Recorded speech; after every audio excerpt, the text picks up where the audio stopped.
यह कहानी है प्यार और अंधकार के उस टकराव की, जहां एक ओर सच्चे प्रेम की ताकत है तो दूसरी ओर एक चुड़ैल का खतरनाक जादू।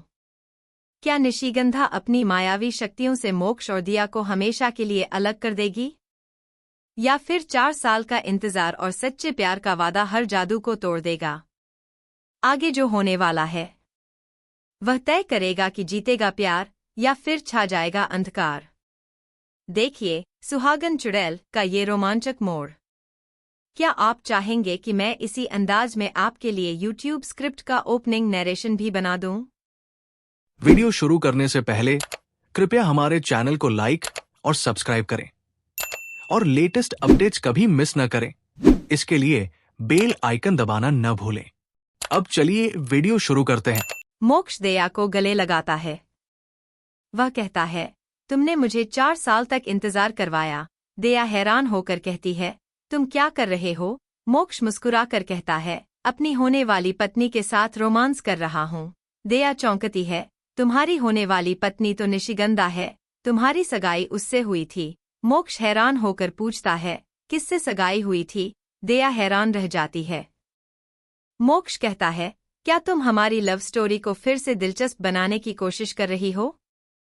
मत करो ये सब। निशिगंधा कौन है? जोशना निशिगंधा से पूछती है कि 2 चीजें कैसे जुड़ी नहीं हैं। निशि गुस्से में आ जाती है।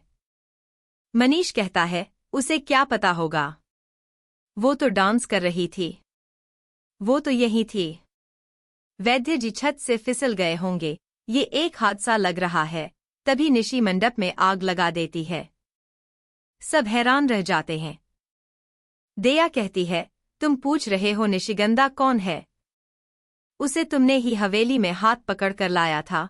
मोक्ष कहता है, वो लड़की, मुझे वो तूफान में मिली थी। मुझे कुछ याद नहीं। हम यहाँ कैसे आए? रात कब हो गई? हम ये क्या पहने हुए हैं?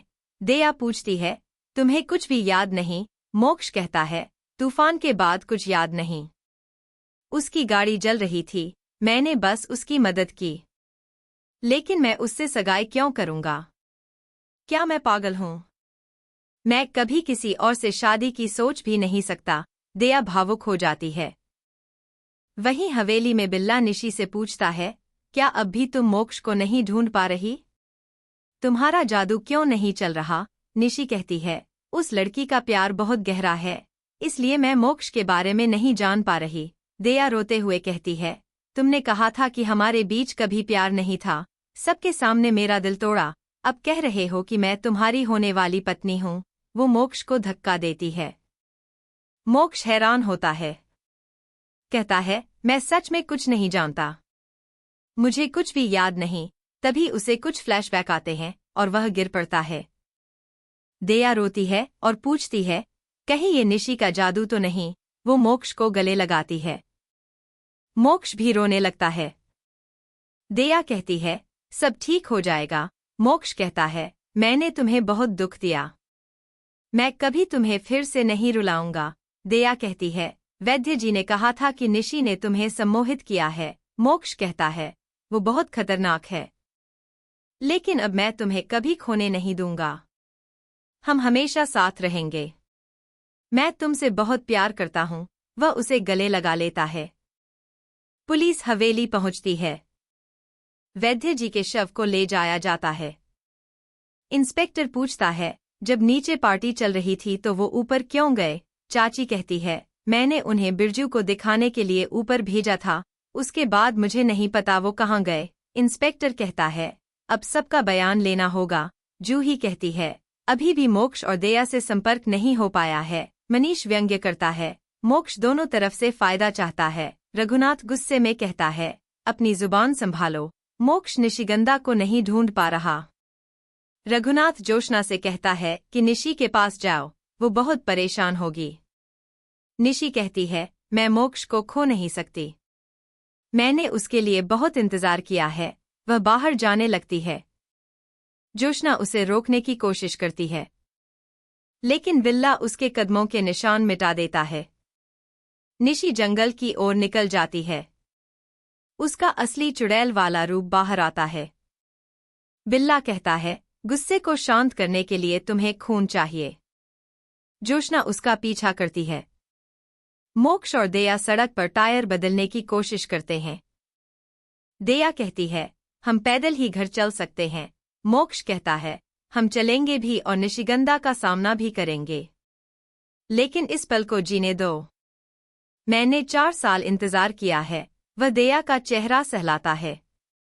दया कहती है, कभी मुझे फिर से मत छोड़ना। मोक्ष कहता है, कभी नहीं। तुम हमेशा मेरे दिल में थी और रहोगी। दया कहती है, मुझे हमेशा लगता था जैसे कोई तुम्हें ये सब करने पर मजबूर कर रहा है। मोक्ष हंसता है, जाहिर है। देखो तो सही मेरे कपड़े कितने सस्ते हैं। दया हंसती है, ये निशिगंधा ने पहनाए थे। उधर एक रसोइया निशि के चुड़ैल रूप को देख लेता है।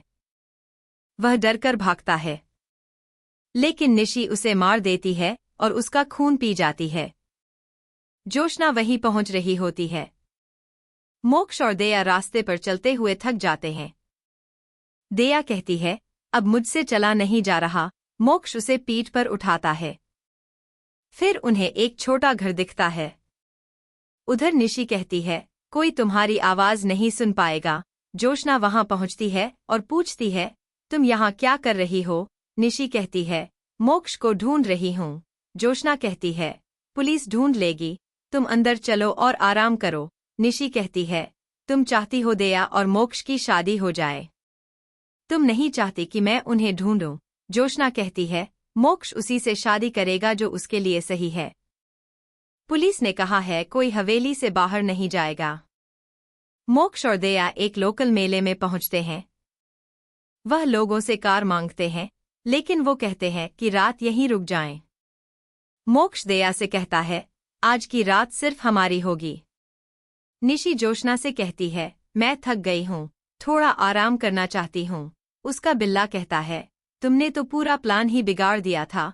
निशि कहती है, मैं मोक्ष को ढूंढने जा रही हूँ।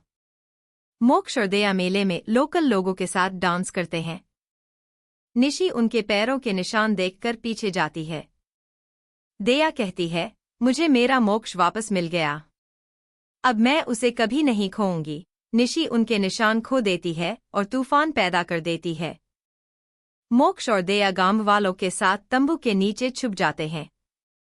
दया घबराकर कहती है, अब हम घर कैसे जाएंगे? गांव वाले कहते हैं, आज रात यहीं रुक जाओ। मोक्ष कहता है, अब हम फिर से इस तूफान से अलग नहीं होंगे। गांव वाले उन्हें एक तंबू देते हैं। पूछते हैं, क्या आप दोनों शादीशुदा हैं? मोक्ष कहता है, हाँ, हम शादीशुदा हैं। दया हैरान होकर कहती है, तुमने झूठ क्यों कहा? मोक्ष कहता है, अगर वो जानते कि हम शादीशुदा नहीं हैं, तो हमें निकाल देते। और वैसे भी मैंने झूठ नहीं कहा। हमारी शादी तो बस सिंदूर भरने की देर है। तेज हवा चलती है। दया और मोक्ष तंबू में छुप जाते हैं। निशि उन्हें देख रही होती है। क्या निशि फिर से मोक्ष और दया को अलग कर पाएगी? या इस बार प्यार के सामने जादू हार जाएगा?